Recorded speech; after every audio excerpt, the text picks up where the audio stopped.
രാവിലെ തന്നെ വന്നിട്ട് തള്ളിയെന്നാ കാണിക്കുന്നത് കേൾക്കുന്നുണ്ടോ അല്ലെ? ഇന്ന് വളരെ പ്രമാദമായ ഒരു സാധനം ഞാൻ കാണിച്ചു തരാൻ വേണ്ടിയിട്ട്.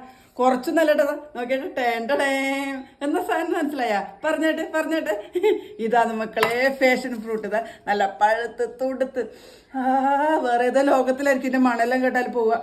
എനിക്ക് അത്രയ്ക്ക് ഇഷ്ടമാണ് കേട്ടാ. ഇതെന്റെ മാമന്റെ വീട്ടിൽ ഇഷ്ടം പോലെ ഉണ്ട്. വെറുതെ വീണ് കളയലാന്ന് ഏട്ടന്. പിന്നെ രാവിലെ തന്നെ മാമന്റെ മോൻ നന്തൂട്ടം കൊണ്ട് തന്നെയാ ഇതട്ടാ. എനിക്കിത് ഭയങ്കര ഇഷ്ടം. ഞാനിത് ജ്യൂസ് പിന്നെ അടിക്കും, ഇത് സ്ക്വാഷാക്കി വെക്കും, പിന്നെ എപ്പോഴും നമുക്ക് വെള്ളം കലക്കി കുടിക്കാല. അതുപോലെ വെറുങ്ങനത്തത് പപ്പാട്ടിന് ഭയങ്കര ഇഷ്ടമാണ് കേട്ടോ. വെറുങ്ങനത്തതും ഒരുപാട് ഔഷധ ഗുണങ്ങളുള്ളതാണ് ഈ ഫാഷൻ ഫ്രൂട്ട് കേട്ടോ.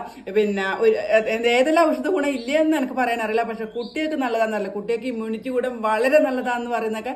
രക്തത്തിലെങ്ങനെ കൗണ്ടെല്ലാം കുറഞ്ഞിട്ടുണ്ടെങ്കിൽ കൂടാൻ വേണ്ടി നല്ല സാധനമാണെന്ന് പറയുന്നൊക്കെ. പക്ഷെ എല്ലാ സമയത്തും ഇത് ഉണ്ടാവില്ല. പക്ഷെ ഇത് പിന്നെ ഇവിടെ ഞാൻ കുറേ നട്ട് നോക്കിയിട്ട് എങ്ങനെയും നന്നാവുന്നില്ലേ. പിന്നെ ഞങ്ങളിങ്ങനെ വാടകയ്ക്കെല്ലാം നിൽക്കുന്നതുകൊണ്ട് ഞാൻ അത്ര വലിയ പ്രാധാന്യം കൊടുത്തിട്ടുമില്ല. പക്ഷെ എനിക്കിത് ഇഷ്ടംപോലെ കിട്ടും. ഇതാവുമ്പോൾ കൊല്ലം എൻ്റെ അമ്മ ഇത് കൊടുത്തയക്കോട്ടെ. അമ്മയ്യ കൊടുത്തയക്കുന്നേ, ക്രെഡിറ്റ് അമ്മയ്ക്കാന്ന്. നിങ്ങൾക്ക് ഇഷ്ടമായി ഇത്? എനിക്കിത് ഭയങ്കര ഇഷ്ടമാണ്. പണ്ട് സ്കൂളിലെല്ലാം പഠിക്കുമ്പോണ്ടല്ലോ അപ്പുറം ഇപ്പുറമെല്ലാം പറമ്പിലെല്ലാം നോക്കി വെള്ളം ഇറക്കി നടന്നിട്ടുണ്ട്. ഇതിങ്ങനെ പൊട്ടിച്ച് ആക്രാന്ന് കണ്ടോ ഇതിൻ്റെ ഉള്ളിൽ ആ സഞ്ചി കണ്ടോ.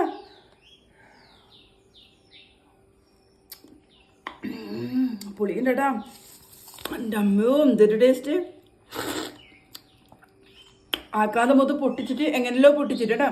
അതിൻ്റെ ഉള്ളിൽ കണ്ട നിങ്ങൾ എന്നൊക്കെ ഇതച്ച് തിന്നീർക്കട്ടെ കേട്ടോ. നിങ്ങൾക്ക് ഫാഷൻ ഫ്രൂട്ട് ഇഷ്ടമാണെങ്കിൽ കമൻറ്റ് ചെയ്യണം. പിന്നെ വെറുതെ അങ്ങനെ പോകാനൊന്നും പറ്റില്ല. ചാനൽ ഇഷ്ടപ്പെട്ടിട്ടുണ്ടെങ്കിൽ സബ്സ്ക്രൈബ് ചെയ്യണം, ലൈക്ക് ചെയ്യണം. ഗീതച്ചിൻ്റെ കൂടി തന്നെ വരികയും ചെയ്യണം കേട്ടോ. ബൈ.